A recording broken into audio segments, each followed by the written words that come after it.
House Television Network. The Tamara Scott Show. Tamara has served as the state director for one of America's largest pro-life, pro-family public policy organizations. In 2007, Tamara was named one of America's top 10 most influential kingmakers by the Religion News Association. Tamara has spent years proclaiming and defending the values of a Christian worldview that is the foundation of our constitutional republic. And now, here is your host, Tamara Scott.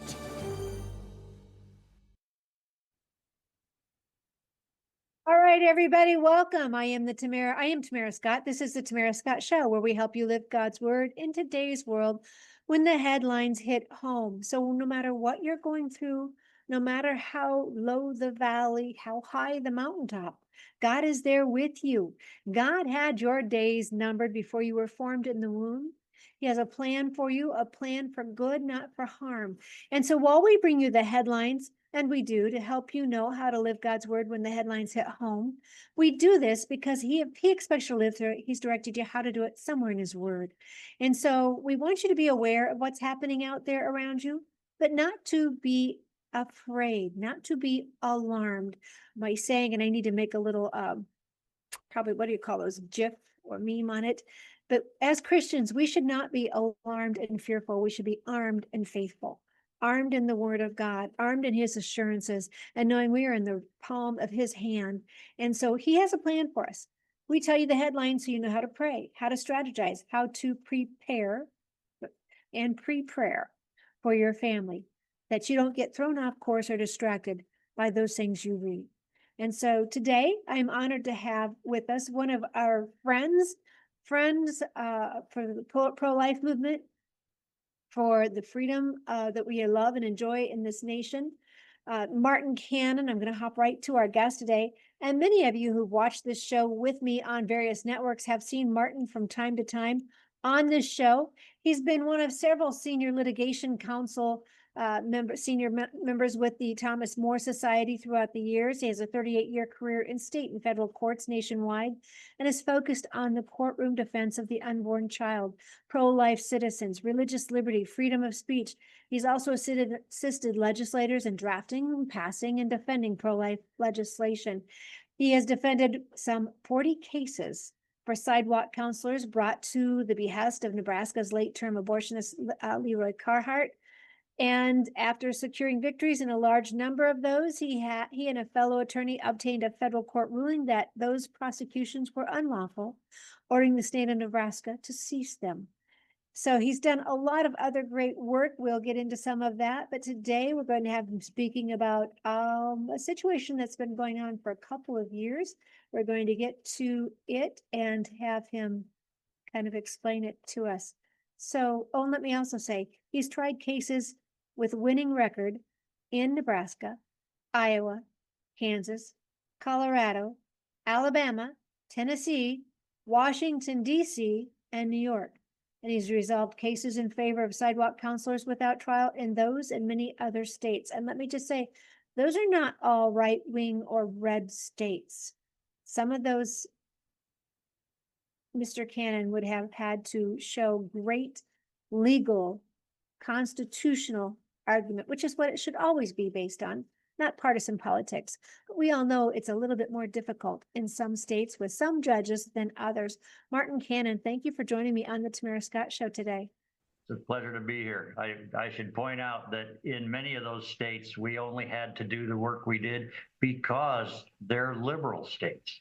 And pro-life or just good constitutional, regular, conservative county attorneys or attorneys general wouldn't have brought the cases we had to defend. And that's one of the things we deal with today is the what I would really call bad faith prosecution of pro-lifers, just because they're pro-lifers. Well, and thankfully, people like you are there, are available, and are using the gifts God's given you, your expertise, your study, your research, to protect those people, often volunteers, not a large budget, going up against groups. In this case, it might have been government or state or county or whoever but there's usually some really big money on the other side of the issue. So Huge. thank you for doing what you do. Yeah, all of our clients are volunteers on the sidewalk, and all of them get represented at no charge. We might spend $1 million defending a case, but the client doesn't see a bit of that. And obviously, we do that because we have a great donor base, and they take care of our clients for us. So it's very nice. And when you say we, it's Thomas More. Thomas More Society. I should say I stepped away from Thomas More just recently, not because of any issues with the company or the organization, but because we were presented with a case that would put Thomas More in a bit of a pickle as far as conflicts of interest and stuff. So I just stepped away from the organization for the sake of that case. And when we get done with it, I'm sure I'll step back in some fashion. Very good. And we've interviewed folks, I believe it was from Thomas More Law, which is at a different branch of Thomas More. They were very good in bringing us the New Jersey school system. Viewers, if you remember, Sharia law was not only being introduced to students in the New Jersey school system, but it was being implemented, and worksheets and homework being handed out, trips to mosques. I think prayer rugs might have been there. That might have been the Texas school, but they had the kids writing homework, which I don't know if the name was it Hadida. It is the line that says, Muhammad is, Muhammad is something about the God, and Muhammad is his prophet. Allah is the God, and Muhammad is his prophet. It's their conversion statement. And without knowing, these sixth grade students were filling out the conversion statement, which is so egregious, absolutely egregious. So was that Thomas? I don't believe that was one of our cases. We have cases in practically every state in the country, but Thomas More himself is considered the patron saint of lawyers. And there are lots of Thomas More legal organizations. There's one in, is it Michigan or Minnesota, called the Thomas More Law Society. I think that might have been their case. Thomas More, our organization, Thomas More Society, doesn't have that law in it. It's just Thomas More Society. Yeah, it's a good deal bigger and more widespread. And then practically every Catholic law school has a Thomas More Society. So, the name alone can be a little not informative enough. Yeah, but I do think it was a great group. They were great work, and I think they helped bring to light and stop some of what was happening in New Jersey schools. And folks, if you don't think it's happening in your school, you might want to take a closer look, which is impossible for you to do, by the way. I've told you this forever. They now have schools very similar to penitentiaries. You have a gate around it. You can't get in without a pass. You have to have permission to visit your own pupil. And so, and they, of course, have time to rearrange things in the classroom. If it's parent day, grandparent day, take all those rainbow posters down. Yep. You're tracking with me. Oh, yeah. As my son says, I'm picking up what you're laying down, Mom. So there you go. So there's a real problem. And it actually goes back quite a few years. Planned Parenthood, maybe we're getting off track here, but Planned Parenthood knows that Planned Parenthood is kind of a dirty word. And they get into the schools using, I don't know, a dozen different smaller organizations with different names that people don't realize are really just puppets of Planned Parenthood. That's not a crazy conspiratorial thing that I'm talking about. It's demonstrable. I've been heavily involved in it in Nebraska. A woman who's just a dynamo, Morris Bentley, did all the homework and all the legwork establishing this stuff. It's amazing. And if you need information, I'm sure I could connect you with her. But no, Planned Parenthood is all about getting in the schools and getting a hold of our children's minds. Absolutely. We've seen that. We've had shows on it ourselves, but yes, I may take that name from you as well. Our goal, Martin, this is my classroom. I learn along with all of our viewers, but we want to get information in front of our viewers so that they can best decide for their families what is the best decision for their future. All right, so let's hop to one of the cases you've been working on. And I think we talked about this in front of our viewers. Golly, was it in 22? Is this the case that goes back to 22? It probably goes back 4 years now. So 22 might be about right. Okay. Of course, I've got a file, this big on the thing. I could pull papers out and find out when the thing actually started, but probably 21, maybe late 21. I want to say October of 21. All right, so tell our viewers, we've got about 3 minutes before we go to our first break. So kind of introduce our viewers to what we're talking about. Remind some of those who may have seen it. Okay, if you're talking about the what we call the buckets of babies case in Washington, D.C., I'll try to give you kind of a thumbnail sketch very quickly. A young lady named Lauren Handy. She was in college studying to be a historian. She had dreams of being and she collected books. She wanted to be a museum curator for museums of literature.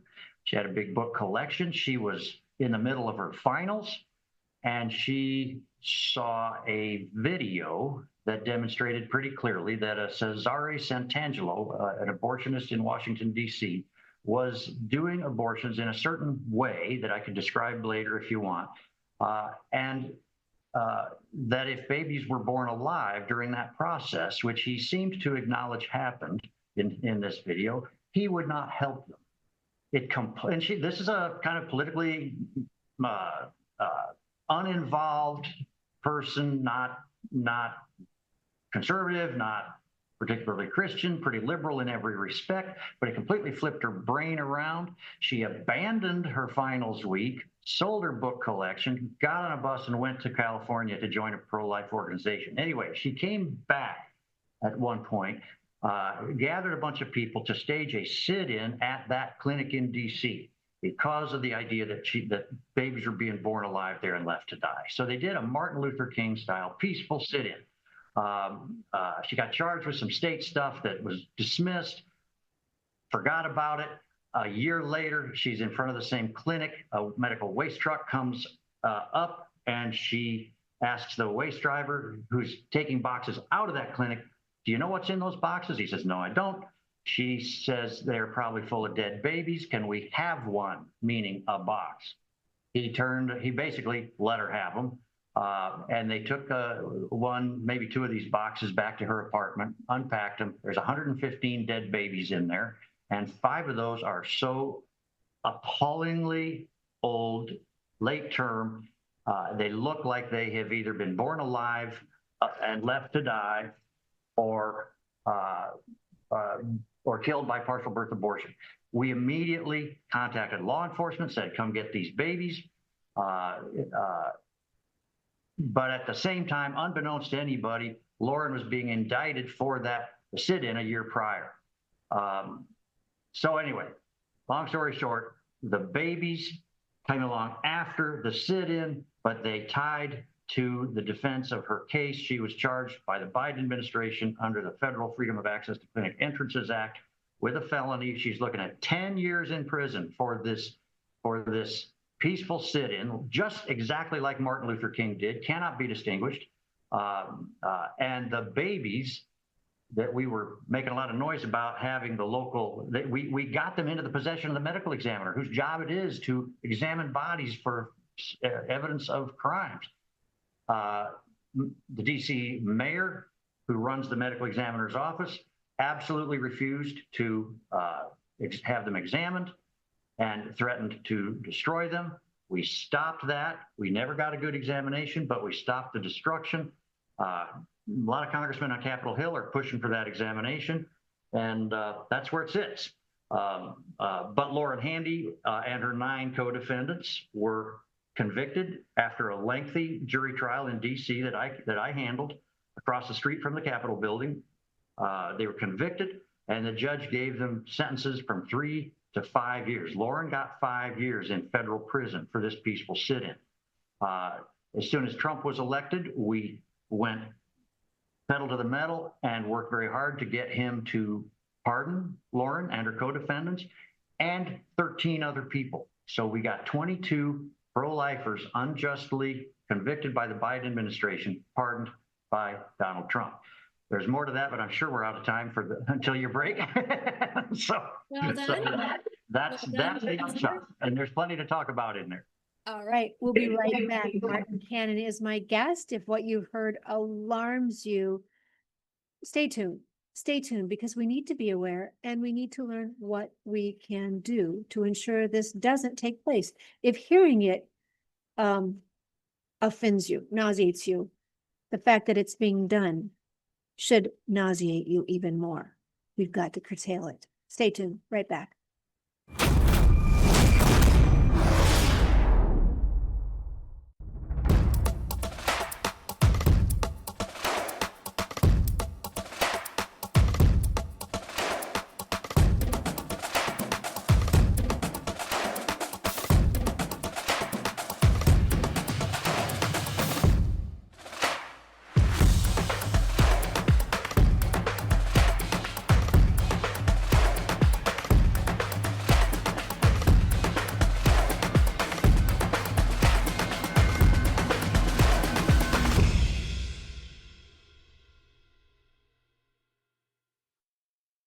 I need to tell you about our Bella Grace. The slender little sachet has the elixir with the collagen, astaxanthin, and cat's claw. In 2022, got an award for helping with cognitive function, and in 2023, in the sports arena for active ingredients, nutrition, and format. But the best is what we hear from so many of you. You have noticed better joint health, improved mobility, less eye strain and fatigue, helping with computer vision syndrome, visual acuity, depth perception, alleviating dry eyes, but also helping with your immunity, your stress management, endurance, less fatigue overall, not just eye fatigue, muscle recovery, mental clarity, focus, and gut health. Then there's the fun list. The firmer, smoother skin texture, fewer fine lines and wrinkles, improved skin elasticity, decreased age spots, or even skin tone, improved skin hydration, reduce oxidative stress, healthier nails, less cellulite, hair health, better sleep. Who wouldn't want any of those? Call them beauty items if you wish, but who doesn't want to feel a little bit better or more confident when you're going to present in the public square, when you're going to speak at a city council? And who just doesn't want to feel a little healthier? Maybe they're just byproducts of being healthier. More information at tamara.bellagraceglobal.com, tamara.bellagraceglobal.com. Talking with Martin Cannon, who has worked to protect life, the unborn, and those who defend it for decades. And we're just blessed to have people like Martin who use their gifts and skills, oftentimes going up against very well-funded organizations. All right, so Martin Cannon, you had said the college student's name, is it Laura Handy? Is that the college student's name? Lauren Handy. And she was not necessarily pro-life, not necessarily conservative, not necessarily Christian, but came across this and, like many people, was shocked about what she was hearing. And so did the sit-in. Let me just get this for our viewers. When law enforcement came, she thought they were coming to retrieve the babies that she had put in her fridge to preserve the evidence. And Right. instead, they were there to arrest her. That's correct. She these babies, each baby, it's 115 babies. Each baby was in his own separate tub. And for most of the second trimester babies that had been aborted, these tubs are the size of a big margarine tub. But the other 5 were huge. Each one was in his own kind of a bucket. She had to clear all the space out of her refrigerator to put all these 115 babies in it. And she did that. It had only been 2 or 3 days since she and her friend on the sidewalk collected these babies.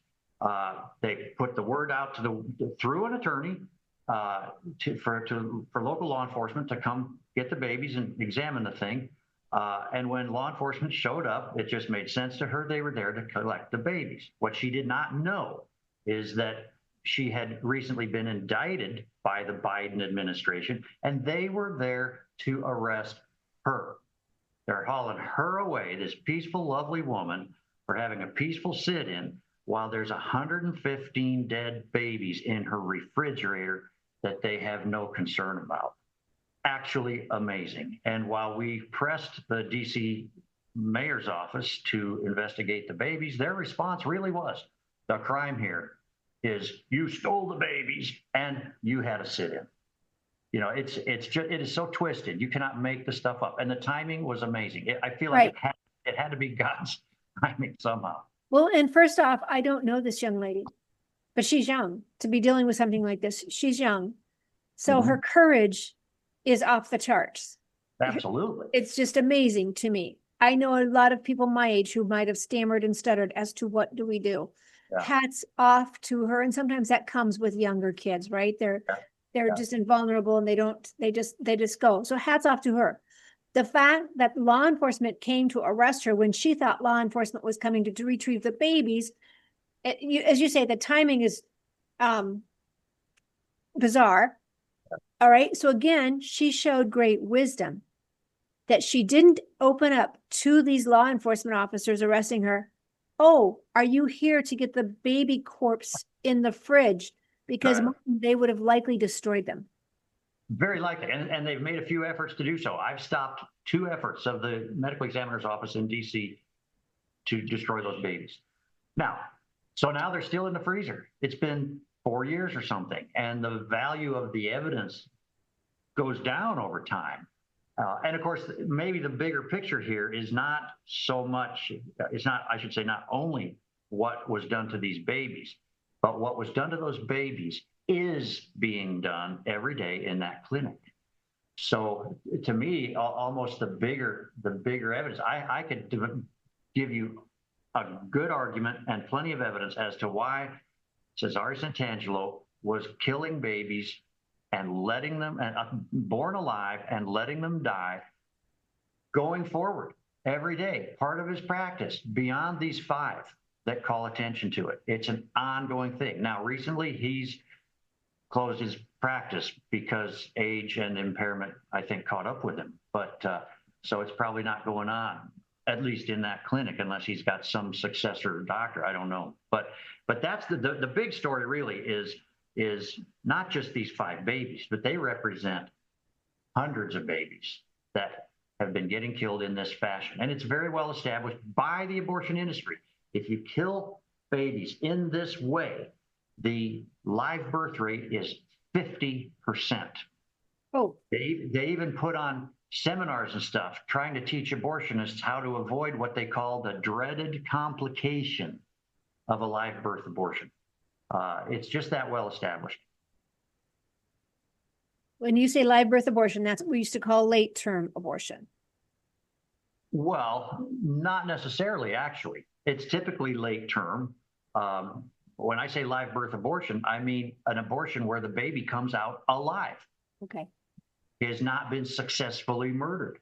And once a baby is outside the womb, doesn't matter what age or what gestation, it's a person under federal law. We've not accomplished the personhood thing in the womb, but outside the womb, a baby alive, no matter what age, is a person. And that means that the baby gets the protection of federal laws. The other people are entitled to intervene physically on its behalf, by having a sit-in or even using force. It also means the doctor has a duty, and this is a specific statute, a duty to try and help that baby live. Of course, the doctor was paid to abort the baby. Santangelo himself even said at one point on this video that to a lady who was expressing concern about what if the abortion doesn't work and I got to go home with a baby, he says, you came here for a certain procedure and you're going to get it. Now, in other words, you came here to have a dead baby, you're going to have a dead baby. We will not let that happen to you, what you're worried about. It's right. I've got the transcript. I can show it to you. So I want to hit something you said. We don't have personhood inside the womb, but we do outside. Once a baby is born, it is a person. I remember back even when Obama, I believe, was a senator, there were bills being bandied about that if a baby was born, they could not offer help. So are you saying in any state in the United States, if a baby is born, they need to help? There's a name for it, and I can't remember the phrase that they use. The Born Alive Infant Protection Act. Thank you. And interesting, it doesn't say you can't do an abortion or anything like that. It's a very simple statute. In fact, it goes into what's called the Dictionary Act. And the entire United States Code, all of the laws of the United States have definitions that go along with particular parts of the code. But then there's the Dictionary Act, which has definitions that apply across the code. And the Born Alive Infant Protection Act is in that Dictionary Act. And it basically says I'm going to screw this up, but it basically says a baby born alive is a person. That's about what it says. It doesn't go into detail about what would follow from that, because if it's a person, it's entitled to all the same protections that you and I have, and nobody has to pass a law that says a doctor has a duty to take care of me. Nobody has to pass a law that says I get to intervene to protect you if somebody is threatening your life. There's a million things that follow from personhood. So the Born Alive Infant Protection Act simply says the unborn child, or the born child, outside the womb at any age, is a person. That's the end of the law right there. And everything follows from it. So when Santangelo is having all these babies born alive and killing them outside the womb or setting them aside and letting them die, he's violating that law. And I should say that the studies, a decade apart and in different continents, both show this 50% live birth rate. And the more recent of them not only studied the rate of live birth, but the length of survival of the babies outside the womb. And they went from, of course, a few minutes to 4 or 5 hours. And the median time, which actually isn't the average, but median time was about 2 hours. So you've got live babies struggling to live for 2 hours, sitting on the countertop in the abortion mill. And this doctor whose duty it is to help them is simply letting them die. You can't make this stuff up. And no charges have been pressed against, and I'll have you spell his name when we come back. We've got to go to our next break. I'm going to do that before I ask you to answer that question. We'll get his name, and I want to know why no charges have come against him, and then we'll get you to update us where we're at on the case now. Martin Cannon is my guest. It's a tough topic. My husband, I've told you before, says your show's not always easy to listen to. We tackle the tough topics because unless you're really willing to deal with them, you can't correct them. You have to be able to discuss them, be aware, and then you will find your solutions and be able to know how to remedy what is happening in our culture. And frankly, all of us have that responsibility, not just Martin, all of us have that responsibility. We'll be right back.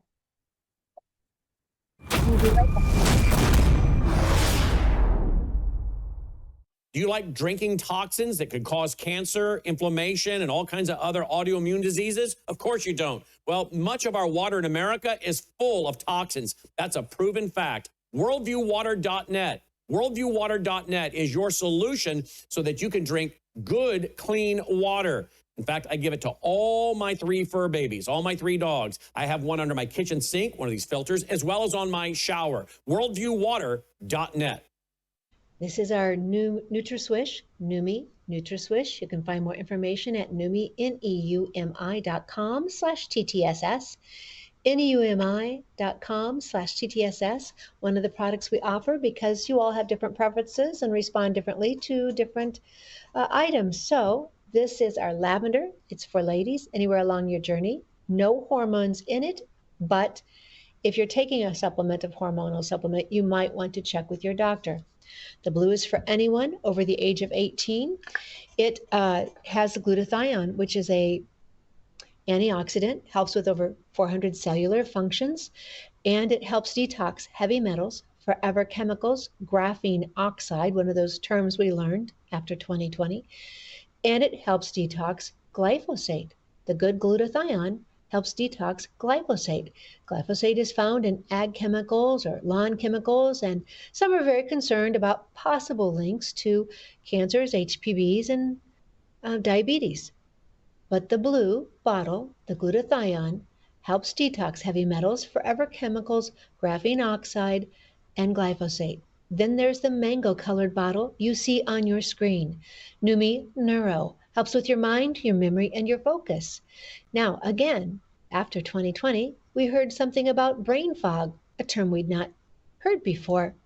Whether it's from a virus or a vaccine, many have found relief, a little help with Numi Neuro, the mango-colored bottle. When used with the blue bottle, it is so positive that the American Brain Council wrote about it and it looked like an endorsement.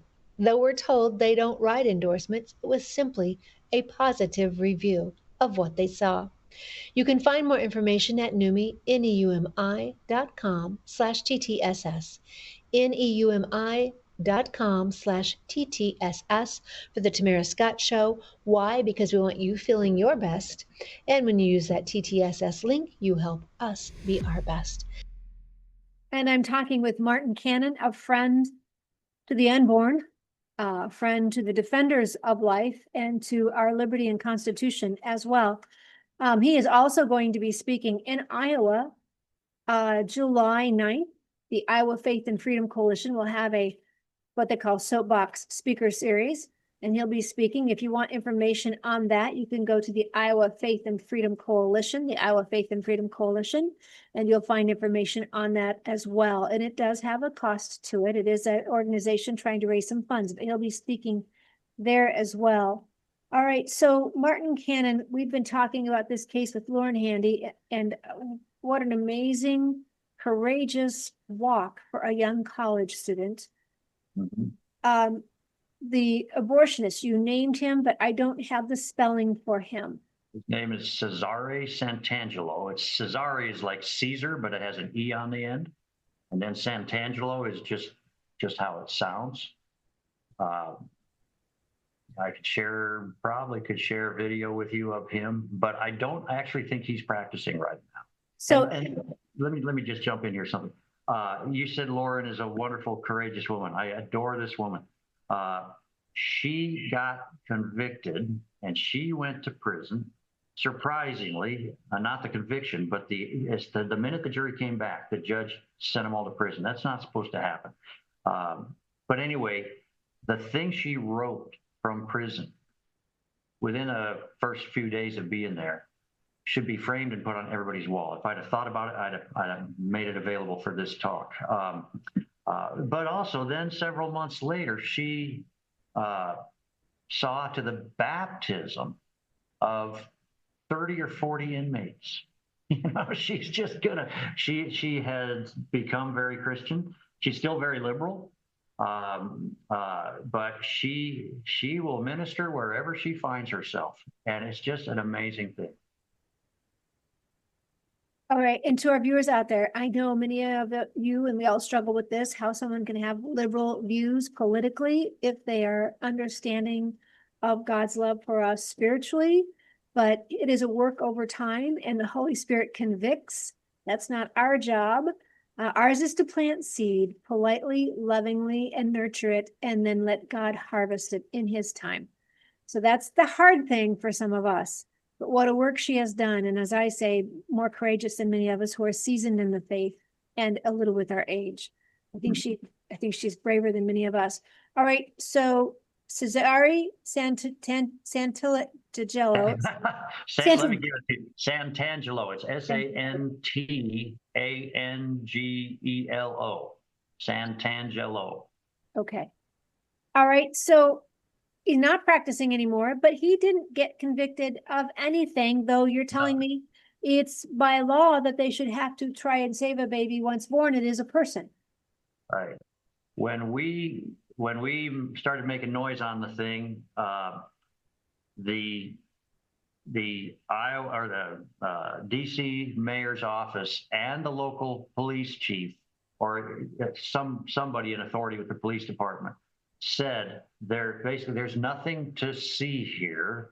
These babies were killed legally or aborted legally or whatever they say that cleans it up. But anyway, they say it's been done legally. Now that should appall you for a few reasons. A, the evidence suggests that there's at the very least a fair question, and they had done no examination. The medical examiner or somebody in that office had done basically a harumphing kind of brief look at these babies, wrote about a 1-paragraph little report that just said, there's 5 babies here.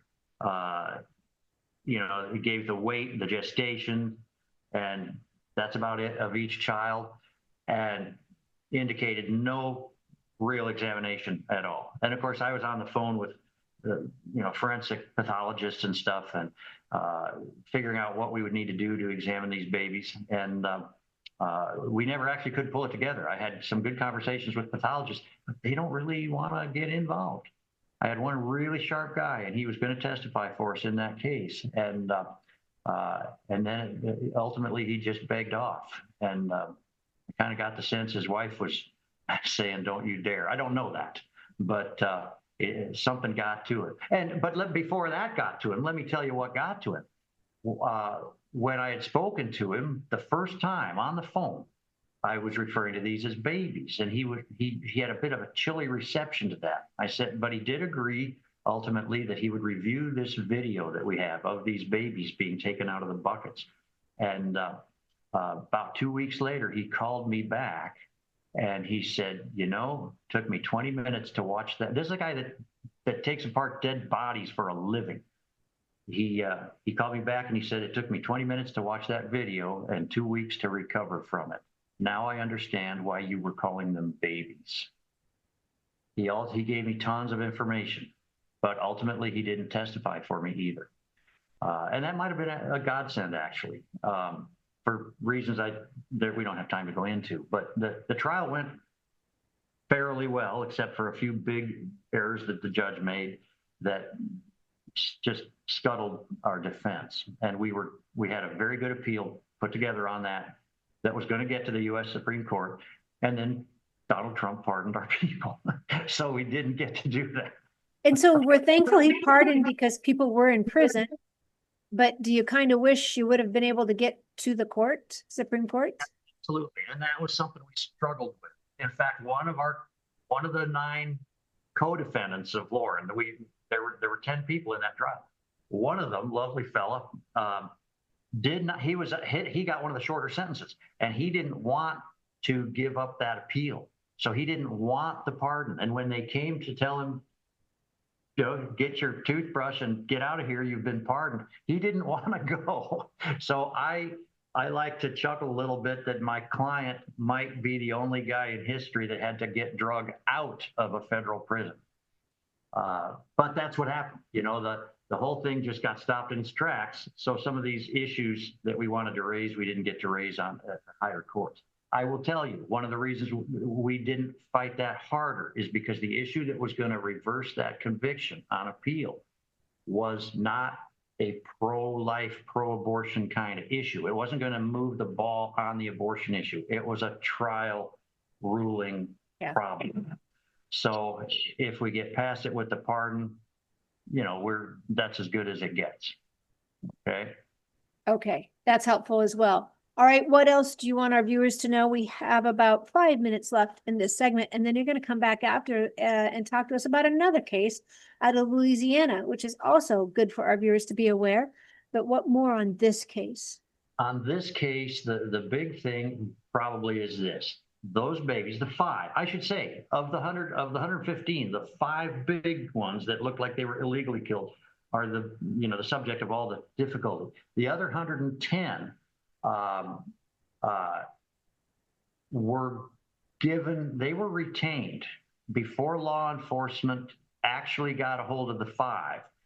The other ones were moved off-site, and they were provided a proper burial in another state. Interesting, a little bit of drama right there too. But so that's good. But the 5 are still in the freezer at the medical examiner's office in DC. And every kind of pressure that anybody can bear, send a letter to your senator and your congressman, ought to be done, because they still should be examined. Of the 110, this is why then it was so confusing as I was looking today for headlines. Sometimes we put the headlines up as we discussed some of these topics. There were so many different ones. There was 110 babies. There was fetuses. There was what they called them. And then there was 5 babies mentioned, or then there was 110 mentioned. So this is kind of helpful that you're explaining it this way, because it's all seemingly coming back to the same case pretty much. Yes, it's just either, okay. And as an example of how things get twisted, and honestly, I can't blame the media for being confused about, right? Lauren has the babies in her fridge, law enforcement shows up, all these things kind of came together in an amazing timing. So some of the media indicated that Lauren was getting arrested for stealing the babies from the abortion clinic, which of course is not the case. Every tub that had a baby in it was dated. These babies went back about 6 months. So they'd been at the abortion clinic that long in tubs of formaldehyde and so forth. Lauren gets them, calls law enforcement. Within maybe a week, law enforcement comes to get them. But the left-wing media was calling her a fetus hoarder. And by that time, the facts were not so confusing anymore. They're just lying to people. Yeah. Right. So yeah, and the narrative that puts out there. All right. So you're saying some of these were 6 months old? The abortions had occurred in the last 6 months. Each tub was dated. The baby's age isn't what I'm talking about. Yeah. Yeah. Yes. Right. I'm sorry. The tub was marked within the last 6 months. Yeah.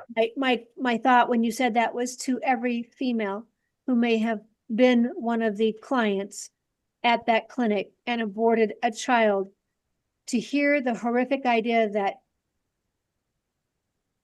it's hard enough for women to deal with what has taken place, but then to hear that the remains of the child might still be in a margarine-sized tub, as you call it, I think would have been really hard on a lot of these women. Was there anything that went out to some of these women in the newspapers or to any of the women who might have been a client? Could they be part of a class action lawsuit? I don't know. I'm curious.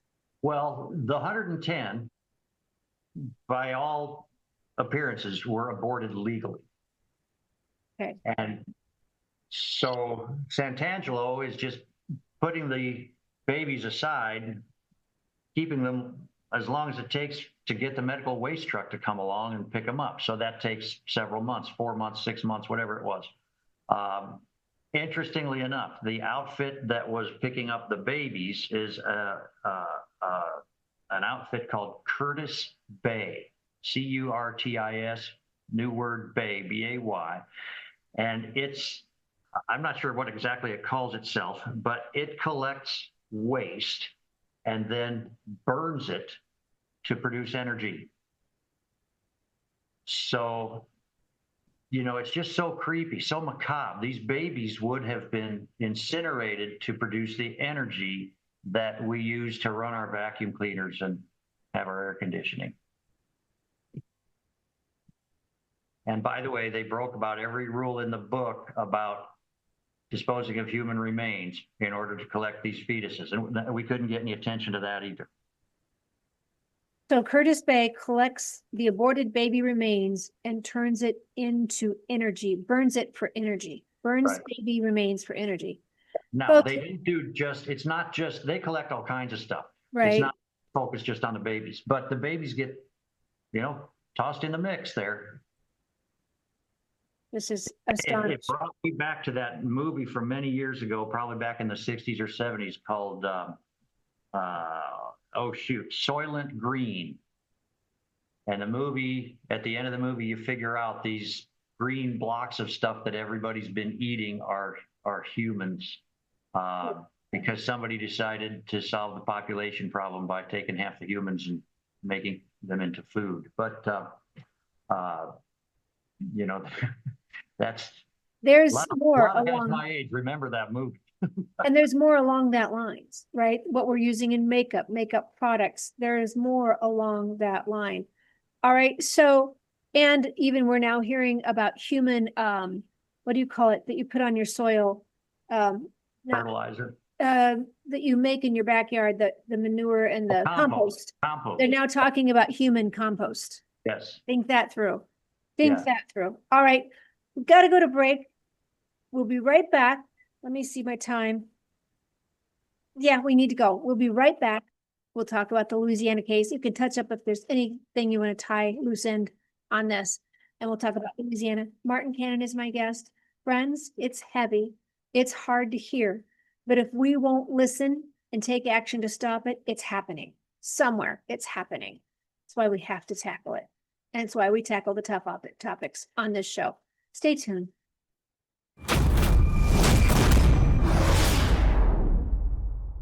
3 years ago, the United States was stunned by an announcement from war-torn Korea. U.S. Army Private David Hawkins and 20 other prisoners of the communists had become turncoats. They had renounced their own country and disappeared behind Red China's bamboo curtain. What had you heard? Well, only what our Chinese captors had told us, how great they were working toward socialism, the great stride that they were taking, bettering the life of the Chinese people who for so many thousands of years had lived a life of oppression under various governments.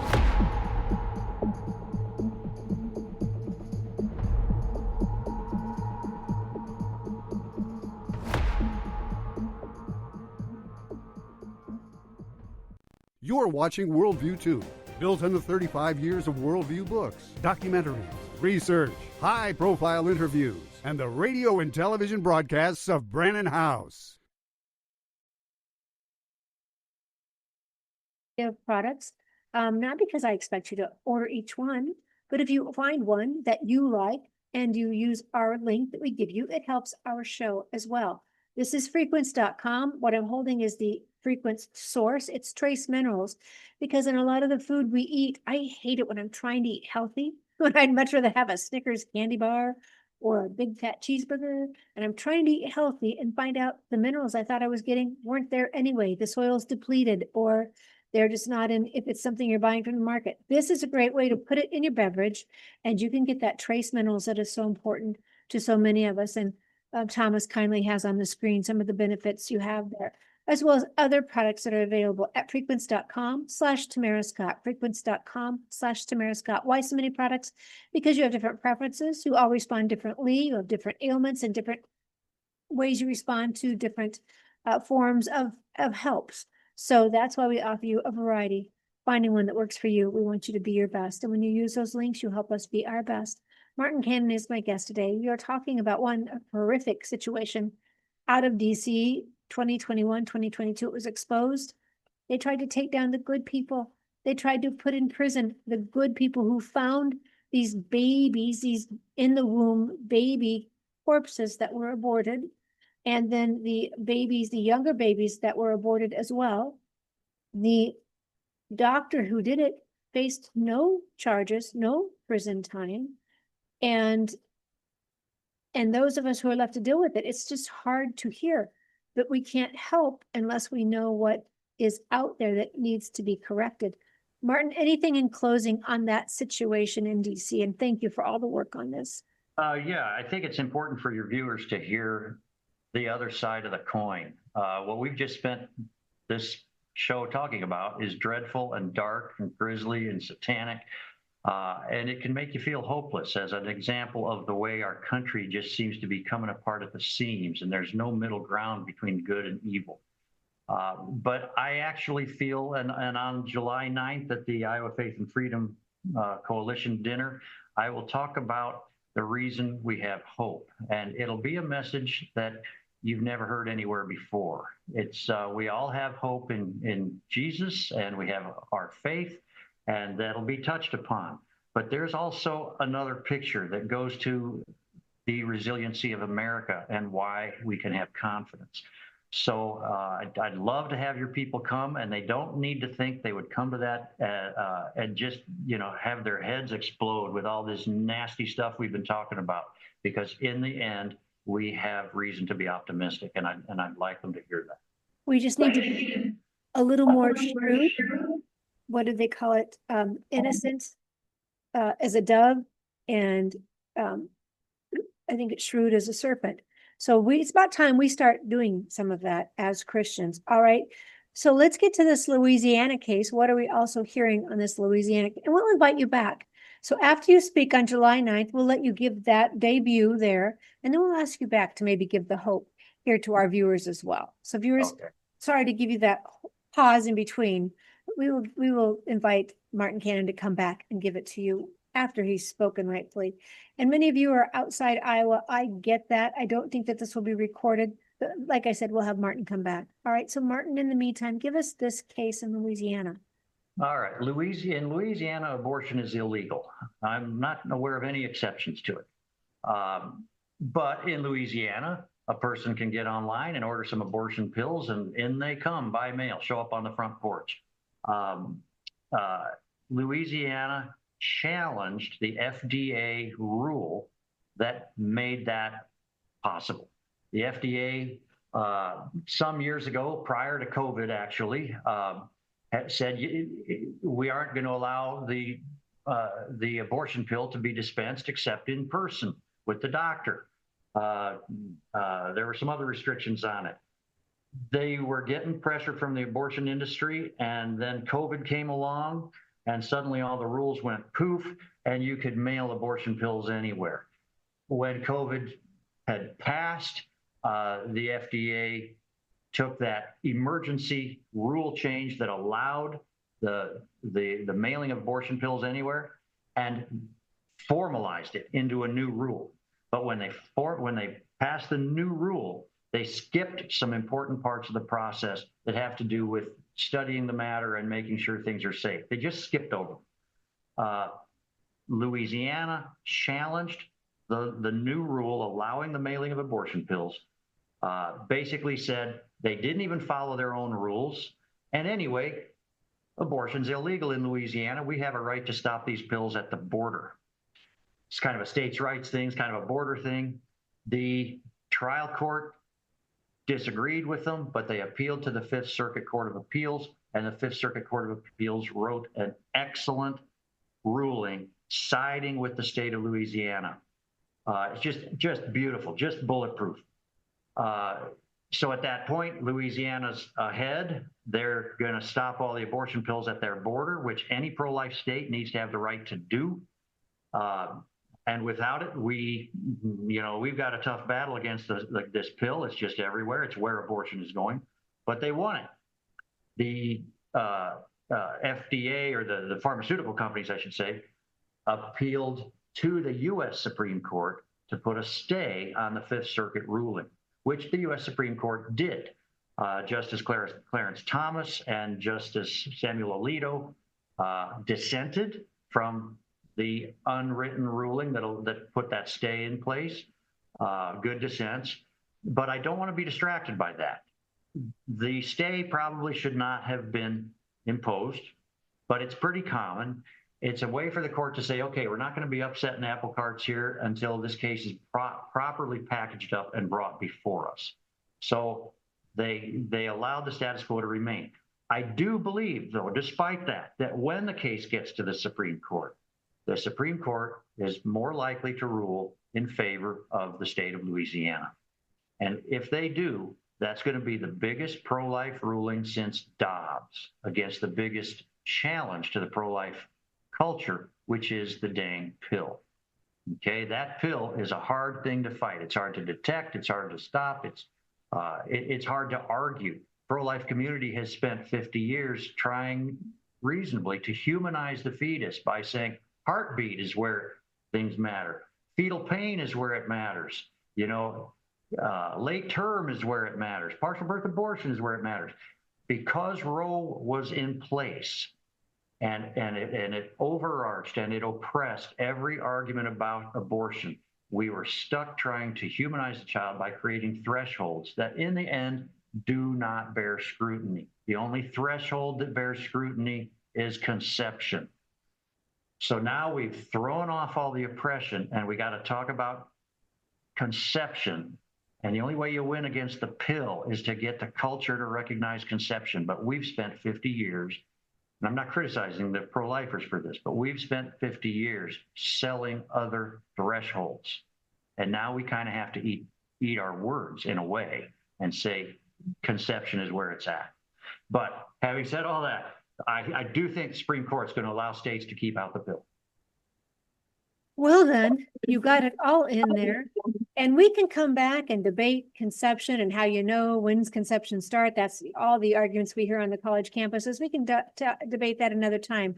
But the very fact that you think that the SCOTUS will hear it, and that it may very well go for Louisiana, this, as you say, the pendulum, this is huge. This is pivotal.